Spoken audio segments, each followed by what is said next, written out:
We've been seeing plenty of rain across the Tennessee Valley this past week, but if you stepped outside today, you know the heat is back. Some people love it, others can't stand it, but the heat never shows up alone. It always brings its best friend, your electric bill. There's a number of claims to keep you cool without sending your power bill through the roof, but do those tricks actually work, or are they just common myths? We verify.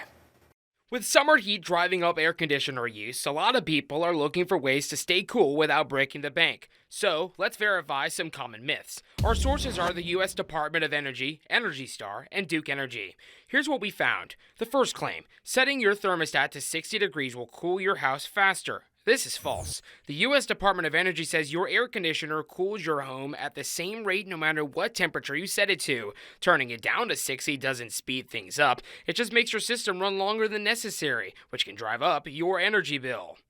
Next, ceiling fans cool a room. This is actually false. Energy Star says ceiling fans don't actually lower the temperature of a room. Instead, they create a wind chill effect that makes people feel cooler. That's why Energy Star recommends turning them off when you leave the room.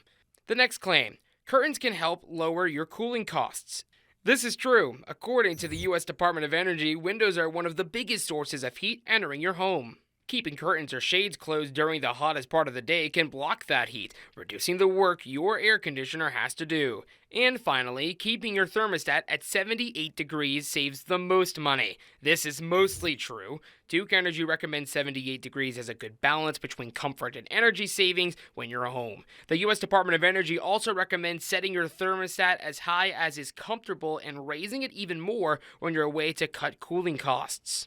So, not every summer cooling myth holds up, but knowing which ones actually work could help you stay comfortable while keeping a little more money in your pocket. If you have something you want us to verify, you can text us at 256-382-2692. Summer means pool days and beach trips with the kids. And when it comes to your kid's swimsuit, their favorite color may not be the safest choice. So, what are the safest swimsuit colors, and which ones should you avoid? We verify.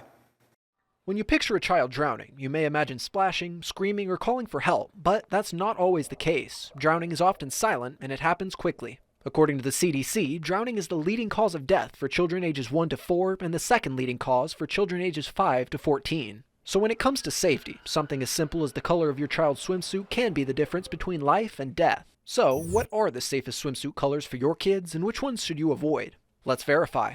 Our sources are the U.S. Swim School Association, the CDC, and Alive Solutions, an aquatic safety and risk management company. Here's what we found. Alive Solutions tested more than a dozen swimsuit colors to see which ones were easiest to spot at the surface and underwater. The first test looked at how those colors appeared in a pool with a light-colored floor, and those results showed that bright neon colors stood out the most. Take a look for yourself. Neon orange, neon yellow, neon pink, and neon green were probably the easiest for you to spot, even with just a quick glance. On the other hand, red, dark green, and shades of blue that matched the pool were much harder to see. Light blue was nearly impossible to spot underwater, and white was practically invisible at both the surface and underwater. Next, they moved to a pool with a dark-colored floor to see how those same colors compared.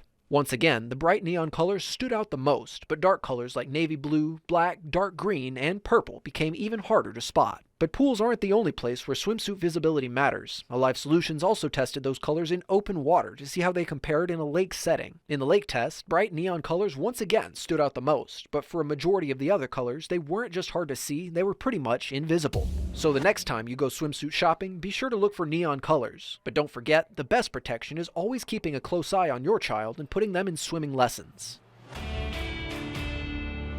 It's that time of year again. Backpacks are packed, school supplies checked off, and the first day of school just around the corner. For some, it may feel like summer just got started, and now it's already time to head back to the classroom. But do North Alabama schools start before most of the country? We verify. For many students across North Alabama, pool days and fun in the sun are coming to an end. Classes start back up August 5th for both Huntsville City Schools and Madison County Schools, putting them among the first in the state to return to the classroom. But when you look beyond state lines, how early is that? Are North Alabama students heading back to school before most of the country?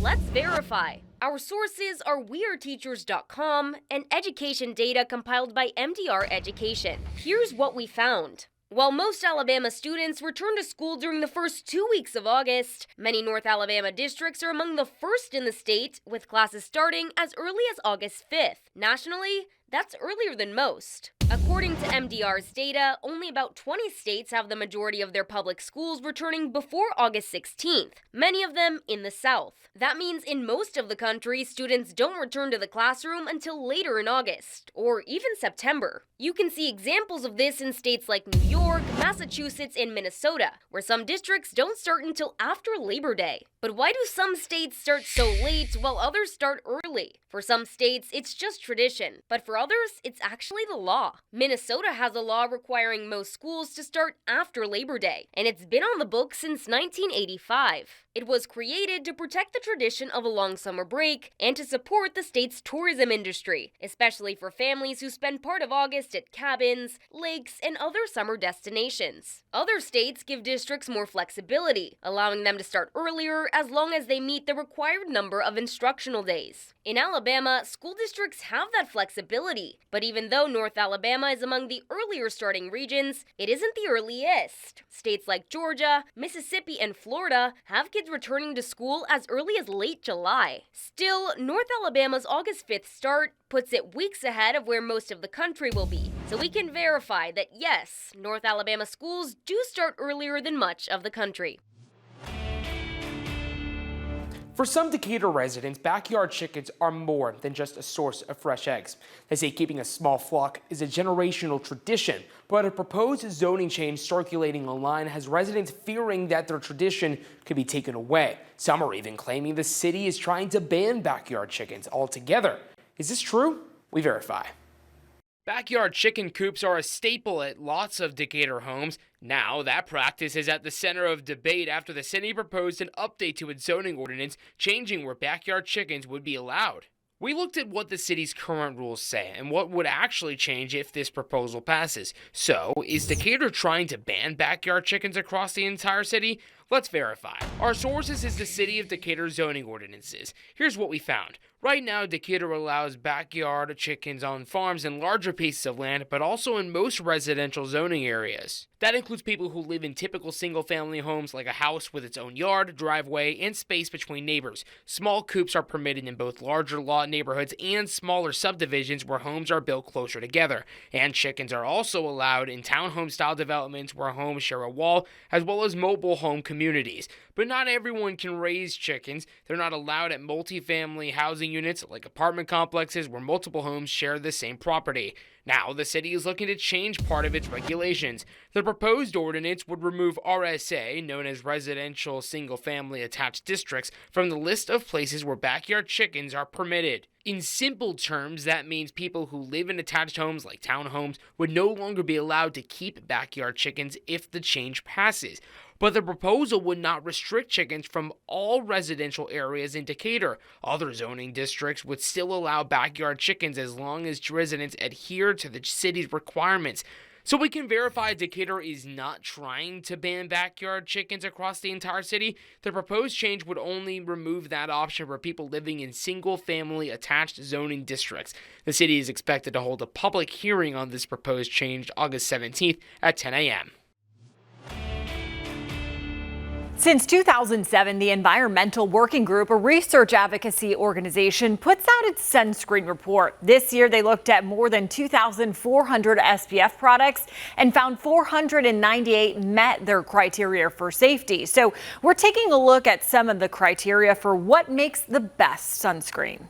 To get answers, we went to the Environmental Working Group. Dr. Alyssa Daniel, a dermatologist with Metrolina Dermatology, the American Academy of Dermatology, and the CDC.